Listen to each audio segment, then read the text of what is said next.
सात संगत जी प्यार से कहना जी, धन निरंकार जी। आइए सात संगत जी, एक कहानी है छोटी सी, जिसका शीर्षक है दिन भर की थकान और ज़रूरी ज्ञान। तो आइए सात संगत जी, देखते हैं क्या है ज़रूरी ज्ञान, इस कहानी के माध्यम से समझते हैं सात संगत जी। यह कहानी है एक राजा की, जिसे अदने से आदमी ने गलत ठहराया। आइए सात संगत जी, पढ़ते हैं कहानी में क्या होता है। एक राजा था, वह अपने राज्य के लोगों को खुश रखने की भरसक कोशिश करता, लेकिन हर बार उसे निराशा ही हाथ लगती थी। आखिरकार एक दिन राजा को पता चल गया कि लोग उसके राज्य में खुश नहीं हैं। राजा को यह सुनकर बहुत दुख हुआ। वह सोच में पड़ गया कि उसकी तमाम कोशिशों के बावजूद ऐसा क्या है कि उसके राज्य के लोग खुश नहीं हैं।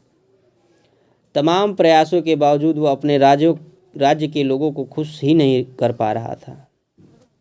इसलिए उसने तय किया कि वह पूरे राज्य का पैदल भ्रमण करेगा और राज्य के लोगों की परेशानियों को उनके पास जाकर समझने की कोशिश करेगा। राजा के भ्रमण की तैयारियां पूरे राज्य में शुरू हो गई। पहला दिन था और राजा सुबह 5 बजे ही महल से निकल पड़ा। राजा को चलने की आदत तो न थी, ऊपर से सड़कें भी सिर्फ उसी इलाके में बनी थी जिस पर राजा रोज आता जाता था। इसलिए राजा को पहली बार पथरीले टूटे फूटे रास्तों पर चलना पड़ रहा था। दिन भर तो राजा ने बहुत हिम्मत दिखाई, लेकिन शाम तक राजा की हिम्मत ने जवाब दे दिया। उसके पैर बुरी तरह दर्द करने लगे। जब राजा के लिए और आगे चलना मुश्किल हो गया तो उसने एक जगह डेरा डालने का फैसला किया। राजा ने वहीं एक गांव में दरबार लगाया। सभी दरबारी बैठे थे। राज्य की बदतर सड़कों की स्थिति पर बात होने लगी। राजा ने आदेश दिया कि पूरे राज्य में चमड़े की सड़कें बनवा दी जाएं। राजा को लगा यह सुनकर राज्य के लोग उससे बहुत खुश हो जाएंगे, लेकिन इससे भी कोई फ़ायदा नहीं हुआ। इस फैसले से गांव के हर निवासी के चेहरे पर मायूसी छा गई। राजा ने एक ग्रामीण व्यक्ति से इस बारे में पूछा, क्यों भाई, अब तुम खुश तो हो? वह व्यक्ति काफ़ी देर तक शांत खड़ा रहा।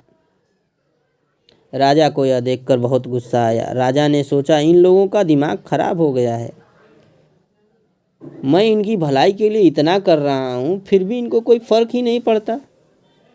तब उस ग्रामीण व्यक्ति ने कहा, हुकुम, आपने यह तो सोचा कि पूरे राज्य में चमड़े की सड़कें बनवा दी जाए, लेकिन यह विचार नहीं किया कि चमड़े की सड़क बनवाने के लिए कितने जानवरों को मारना पड़ेगा, राज्य का कितना पैसा व्यर्थ हो जाएगा।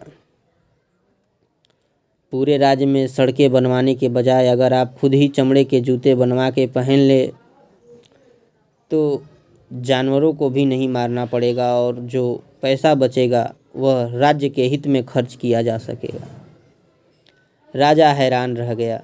उसकी समझ में आ गया कि वह कहाँ गलती कर रहा था। सात संगत जी, कहने का तात्पर्य है कि लोगों की भलाई के लिए उनका दृष्टिकोण समझना भी जरूरी है। सात संगत जी, तो सात संगत जी, इस कहानी के माध्यम से अगर हमें यह समझ में आ रहा है कि अगर आप किसी की मदद कर रहे हैं